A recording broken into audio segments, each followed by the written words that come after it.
एक बार की बात है, गहरे गहरे नीले नीले पानी में कुछ अजीब सा होने लगा। समुद्र की लहरों के नीचे एक चमकता हुआ बड़ा सा झिलमिल राक्षस घूम रहा था।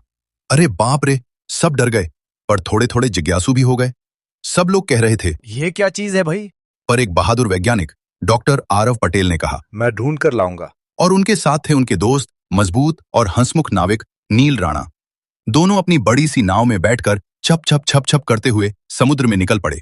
नील रस्सियां संभालते, आरव दूरबीन से झांकते, जैसे कह रहे हों, जल दानव हम आ रहे हैं। लेकिन तभी धड़ास, अचानक नाव किसी चीज से टकराई। दोनों अरे अरे अरे कहते हुए सीधे पानी में गिर गए।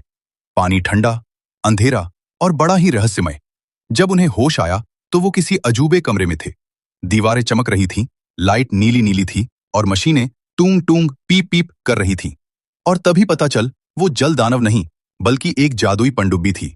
उसका नाम था समुद्र शक्ति। पनडुब्बी का दरवाजा खुला और बाहर आए एक गंभीर लेकिन दयालु से कप्तान, कप्तान नमन सिन्हा। उन्होंने मुस्कुराते हुए कहा, स्वागत है बच्चों।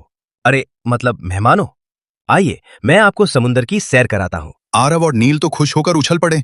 समुद्र शक्ति नीचे नीचे और नीचे जाने लगी और फिर ओहो वाह, चारों तरफ रंग बिरंगी दुनिया थी। फूल जैसे दिखते कोरल, टिमटिमाते छोटे छोटे मछली तारे और बड़े बड़े कछुए जो ऐसे तैर रहे थे जैसे आराम से घूमने निकले हों।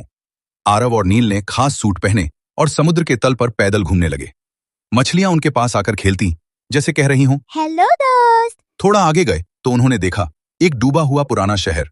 मंदिर, खंभे, सीढ़ियां, सब पर कोरल उगाए थे, जैसे समुद्र उस पुराने शहर को अपनी बाहों में छुपाकर रखे हुए हों। लेकिन धीरे धीरे आरव और नील को घर की याद आने लगी। धूप की गर्मी, दोस्तों की बातें, घर का खाना। कप्तान नमन ने यह समझ लिया। उन्होंने प्यार से कहा, जाओ और सबको बताना कि समुद्र कितना अद्भुत है। आरव और नील मुस्कुराए और पनडुब्बी से बाहर आ गए। जब वे अपने गांव पहुंचे, सब लोग बोले, अरे वाह, क्या कहानी बना रहे हो? लेकिन आरव और नील जानते थे सच क्या है। जब भी वे समुद्र को देखते, नीचे से एक हल्की नीली चमक आती, जैसे समुद्र कह रहा हो, मैं यहां हूं, तुम्हारा दोस्त।